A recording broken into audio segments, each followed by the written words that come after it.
Montserrate, le premier matin de l'arrivée, on est surpris par la ronde infernale des bus qui circulent de bon matin. Ce système de transport appelé Transmilenio dispose d'une longueur actuelle de 113 km. Certains de ces bus peuvent avoir une capacité de 250 passagers. Le Transmilenio transporte plus de 2 200 000 personnes par jour. Et bien sûr, vous l'avez compris, le défaut majeur est la pollution. Donc on dit que la population d'aujourd'hui, ça monte jusqu'à 10 millions de personnes. Et il y a certaines études qui disent que c'est en réalité 11 millions avec la population flottante qui travaillent hors Bogota et qui viennent travailler le matin. Donc des bouchons dans le matin et dans l'après-midi au moment de rentrer à la maison sont tués. Notre première destination concerne la colline de Montserrate, qui culmine à 3152 mètres d'altitude et où on peut accéder par trois moyens. Soit le sentier de randonnée de 3 km, soit le funiculaire inauguré en 1929, ou en téléphérique, ce que nous avons choisi. Il a été inauguré en 1955. Bonjour à tous, bienvenue à Montserrate. Et je voudrais que vous regardiez de l'autre côté. Et vous allez trouver une autre église. Là, c'est une Vierge Marie, c'est pas une Jésus-Christ. Et c'est la Vierge Marie de la Immaculada Conception. Immaculée Conception.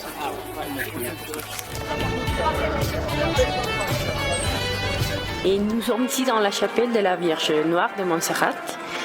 Et c'est une vierge que les Espagnols ont amenée jusqu'ici dans les années 1520.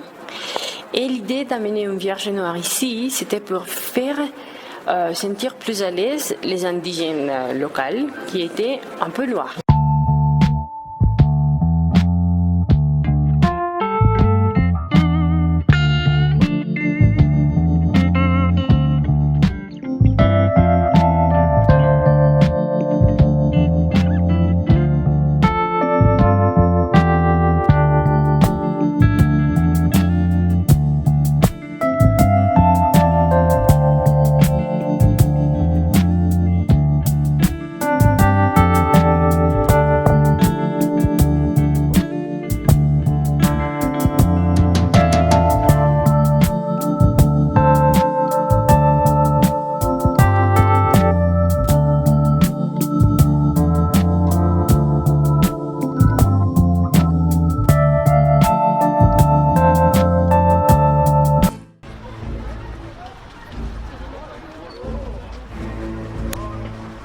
Nous sommes maintenant au quartier d'Egipto, au Egipto. Le quartier d'Egipto à Bogota, c'était jusqu'à très récemment l'un des quartiers plus dangereux de la ville.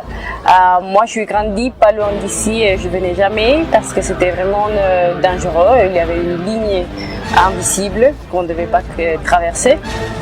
Maintenant, il y a un changement social qui commence à avoir lieu ici et c'est tout grâce à tout d'abord au tourisme mais aussi à l'art, au hip-hop et aux personnes qui ont voulu de sortir de la criminalité et de changer leur mode de vie.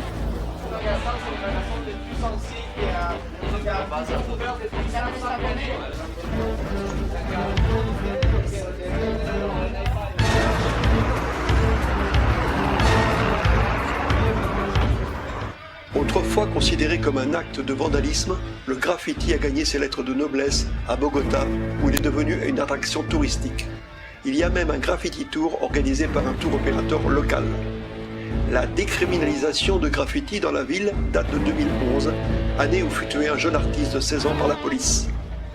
Maintenant, l'Institut national des arts et la mairie de Bogota encouragent cet art de la rue en rétribuant certains artistes. Actuellement, près de 5000 ensembles muraux permettent aux artistes urbains de s'exprimer. Bogota est devenue la capitale mondiale du street art. Le graffiti demeure un moyen d'expression et de revendication fort qui permet aux jeunes générations d'exprimer leur position et de participer à leur manière au débat culturel, intellectuel et politique du pays.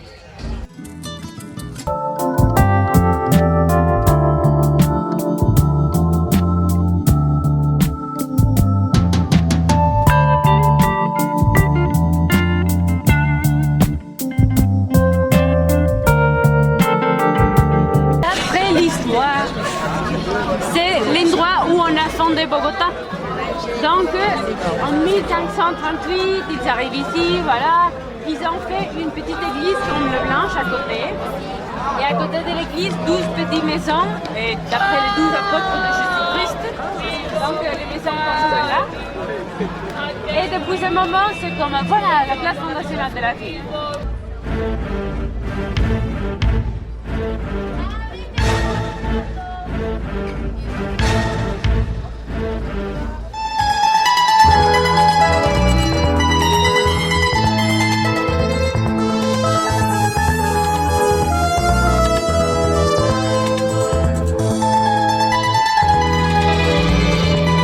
Nous sommes arrivés à ce que j'appelle le centre culturel bogotano de Bogota. Nous avons à droite la bibliothèque Luis Ángel Arango. C'est la bibliothèque plus grande qu'il y a au pays. C'est demi-public parce que ça appartient aux banques de la République. Et c'est elle qui garde la plus grande collection ou des archives plus grandes de journaux et de livres, de la musique aussi. C'est géant. Donc voilà, M. Bolivar au milieu, la petite sculpture. Et toujours en Colombie, quand on trouve la place Bolivar, on trouve le centre-ville, donc le corps de centre-ville. Et nous sommes maintenant entourés des bâtiments des plus importantes institutions. C'est la cathédrale principale de Colombie, de Bogota. Et les bâtiments à côté, c'est l'archevêché.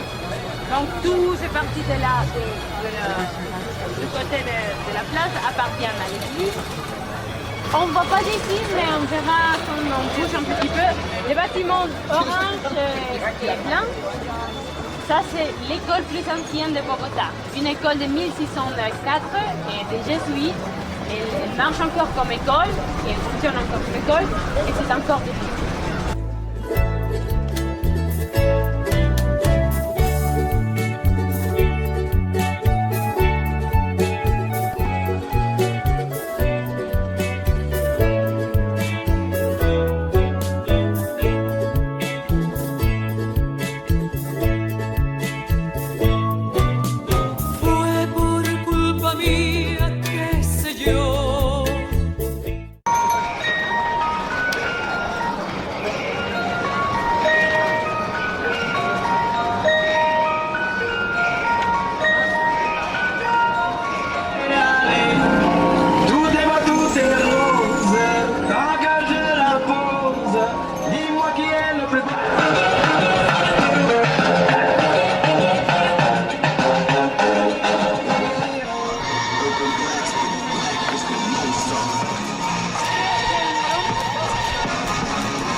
Mais vers les années 1930, le président de la Colombie de ce moment-là, il pensait qu'on avait trop des églises au centre-ville et il nous manquait des espaces pour des bâtiments de gouvernement.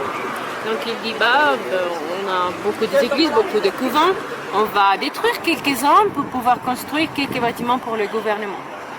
Donc on a détruit les couvents et l'idée c'était de détruire l'église aussi. Et regardez que l'église est une église des années 1700. Oui. Elle est très jolie dedans.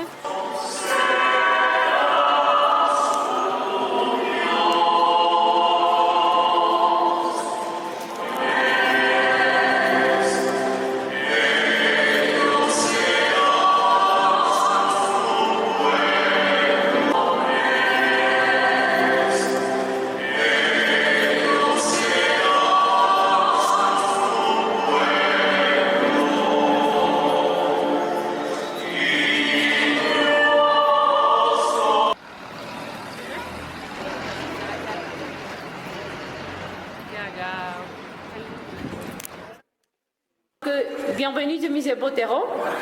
Pour ceux qui ne savent pas, Monsieur Botero, il s'appelle Fernando Botero et lui, il est l'artiste plus connu de Colombie. Et dedans Colombie, mais aussi hors Colombie, tout le monde connaît, beaucoup de monde connaît qui est Botero. Et il n'est pas né à Bogota, il est né à Medellín.